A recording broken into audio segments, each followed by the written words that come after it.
बिस्मिल्लाहिर्रहमानिर्रहीम। अस्सलामु अलैकुम। आइए तर्जुमा कुरान सीखें आसान तरीके से। आज हम सूरह बकरा का 24वां रुकू उसका दूसरा हिस्सा पढ़ेंगे, आयत नंबर 193 से। सबक शुरू करने से पहले आपसे रिक्वेस्ट है कि आप इन वीडियोस को ज़्यादा से ज़्यादा शेयर किया करें ताकि इस सदक़ा जारिया में आपका भी हिस्सा शामिल हो जाए और लोग आसानी के साथ कुरान की तालीम को हासिल करें, ताकि इस कुरान के ज़रिए से हमारे दिल की दुनिया बदले और हमारी ज़िंदगी में इनक़लाब आए। यही कुरान ही है कि जिसके ज़रिए से हम दुनिया और आखिरत में कामयाब हो सकते हैं। आप ख़ुद भी इन असबाक को तवज्जो के साथ सुना करें और अपने बच्चों को भी कुरान की तालीम दें। अपने दोस्तों के साथ भी व्हाट्सएप पर, फेसबुक पर इनको शेयर किया करें। अल्लाह रब्बुल आलमीन हमें अमल की तौफ़ीक़ अता फ़रमाएँ। आज का सबक शुरू करते हैं। आऊज़ु बिल्लाहि मिनश शैतानिर रजीम। वक़ातिलूहुम, और लड़ाई करो तुम उनसे, हत्ता यहाँ तक के, ला तकूना ना रहे, फ़ितनतुन कोई फ़ितना, यहाँ तक कि कोई फ़ितना बाकी न रहे, वयकूनो और हो जाए, अद्दीनो दीन सारे का सारा, लिल्लाह अल्लाह के लिए।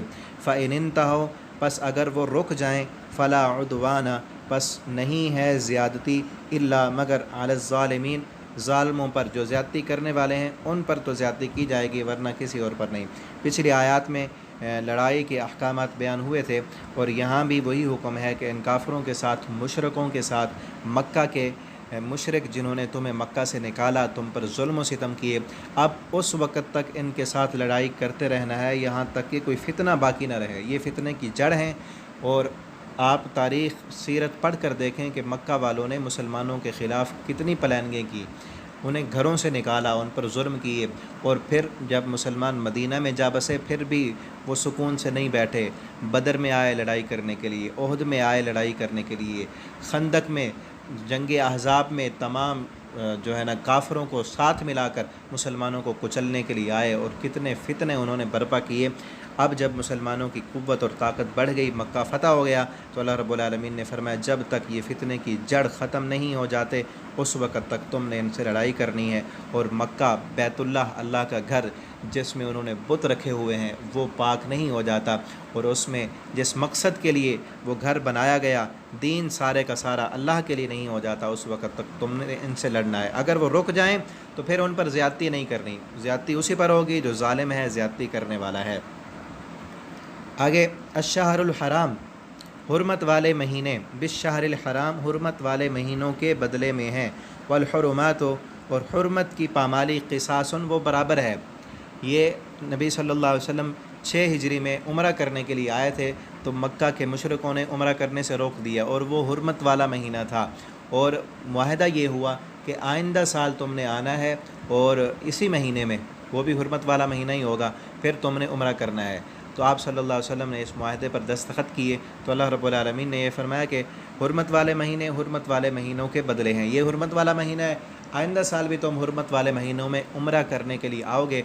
अगर ये फिर तुम्हें रोकें तो फिर इनके साथ लड़ाई करनी है। अगर वो इसकी हुर्मत को पामाल करेंगे तो तुमने भी इसकी हुर्मत का ख्याल नहीं रखना, बल्कि अपना पूरा दिफा करना है और इन काफ़रों के साथ लड़ाई करनी है। फ़मन, पस जो बंदा, इअतदा हद से बढ़ जाए, अलैकुम तुम में से, फ़अतदू पस तुम भी बढ़ जाओ हद से, अलैहि उस पर।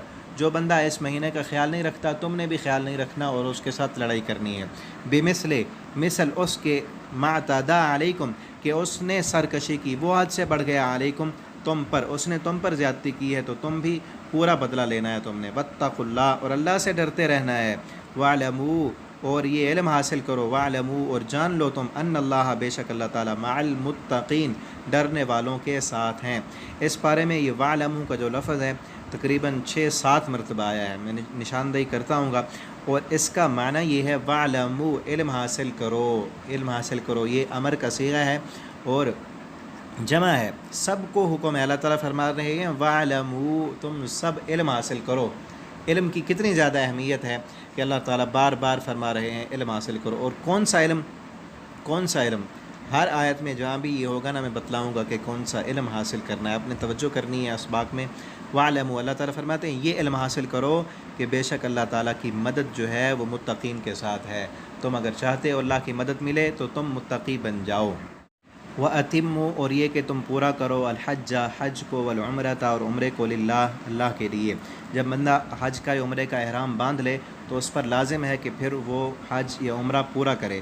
فَإِنْ أُحْصِرْتُمْ پس اگر تمہیں روک دیا جائے، فَمَسْتَيْسَرَ پس جو میسر ہو من الہدی قربانی سے، وَلَا تَحْلِقُوا اور نہ تم منڈاؤ رؤوسکم اپنے سروں کو، حتیٰ یہاں تک کہ یبلغ پہنچ جائے وہ قربانی ہدی، الہدی و ہدی محلہ اپنی قربان ہونے کی جگہ تک، وہ قربانی کا جانور وہاں تک پہنچ جائے جہاں پر اس نے قربان ہونا ہے۔ لیکن اگر مجبوری کی وجہ سے روک دیا جائے تو جو قربانی کا جانور میسر ہے ساتھ، وہ بکری ہے، گائے ہے یا اونٹ کا حصہ ہے، وہ چھوڑ دو، اس کو جانے دو، وہ وہاں پہنچ جائے، قربان ہو جائے، اور اتنی دیر تک سر نہیں منڈانا۔ فمن پس جو بندہ کانا ہو منکم تم میں سے مریضاً مریض ہو، او بھی اذا یا ہو اس کے ساتھ تکلیف من رأسی اس کے سر میں کوئی تکلیف ہے تو اس نے اپنا سر منڈانا ہے، تو وہ کیا کرے؟ تو سر منڈا لے، ففدیۃ پس وہ فدیہ دے۔ کتنا فدیہ ہے؟ من صیامن چاہے تو روزہ رکھ لے، او صدقتن یا صدقہ دے دے، او نسکن یا قربانی کرے۔ فاذا پس جب امنتم تم امن میں آ جاؤ، فمن پس جو بندہ تمتع وہ فائدہ حاصل کرنا چاہے بالعمرۃ عمرے کے ساتھ، الی الحج حج کے ساتھ حج تمتع کرنا چاہے۔ حج کی 3 قسمیں، ایک حج قران ہے اور ایک حج افراد ہے اور ایک ہے حج تمتع۔ حج تمتع وہ ہوتا ہے کہ بندہ پہلے عمرے کی نیت سے احرام باندھ لے، پھر عمرہ کرنے کے بعد احرام کو کھول دے، اور پھر جب حج کے ایام آئیں پھر دوبارہ حج کا احرام باندھ لے، اس میں وہی ہے۔ اور دوسرا ہوتا ہے حج قران، جس میں حج اور عمرے کا اکٹھا احرام باندھنا ہوتا ہے، اور حج افراد میں بھی حج کا صرف احرام باندھنا ہوتا ہے، تو اس میں احرام نہیں کھول سکتے۔ عمرے یہ تمتع فائدہ سے ہے، اس میں فائدہ ہوتا ہے کہ عمرے کا احرام باندھ کر عمرہ کر لیا، پھر احرام کھول دیا، اور وہ پابندیاں جو احرام کی حالت میں ہوتی ہیں وہ نہیں ہوں گی۔ فمستیسر پس جو میسر ہو من الہدی قربانی سے، فمن پس جو بندہ لم یجد نہ پائے وہ قربانی، فصیام پس وہ روزہ رکھے، ثلاثۃ ایام 3 دن، فی الحج حج کے دنوں میں، حج کے جو ایام ہیں 3 مہینے حج کے ہیں ان میں وہ 3 دن روزہ رکھ لے، وہ بندہ جس کے پاس یہ ہدی نہیں ہے۔ وَسَبْعَةٍ اور 7 دن روزہ رکھے، اذا رجعتم جب تم واپس گھروں میں آ جاؤ، تلکا یہ عشرۃ 10 ہیں، کاملہ مکمل، یہ مکمل 10 روزے بن جائیں گے۔ ذالک یہ لمن اس بندے کے لیے ہے، لم یکن اہلہ جو نہ ہو رہنے والا، حاضر المسجد الحرام مسجد حرام کے قریب، جو مسجد حرام کی حدود میں نہیں رہتا، یہ احکام اس کے لیے جو باہر سے آنے والا ہے۔ واتقوا اللہ اور اللہ سے ڈر جاؤ، واعلموا اور علم حاصل کرو، یہ دوسرا بھی آ گیا، علم حاصل کرو اس بات کا کہ ان اللہ بے شک اللہ تعالیٰ شدید العقاب بہت سخت بدلہ لینے والے ہیں۔ اگر اللہ کی نافرمانی کی، اللہ رب العالمین کی بغاوتیں کی، فرما برداری نہیں کی، تو اللہ تعالیٰ بہت سخت بدلہ لیں گے۔ اللہ تعالیٰ سے دعا ہے اللہ تعالیٰ ہمیں قرآن کریم کو پڑھنے، سمجھنے اور اس کے مطابق زندگی بسر کرنے کی توفیق عطا فرمائے۔ والسلام علیکم ورحمۃ اللہ وبرکاتہ۔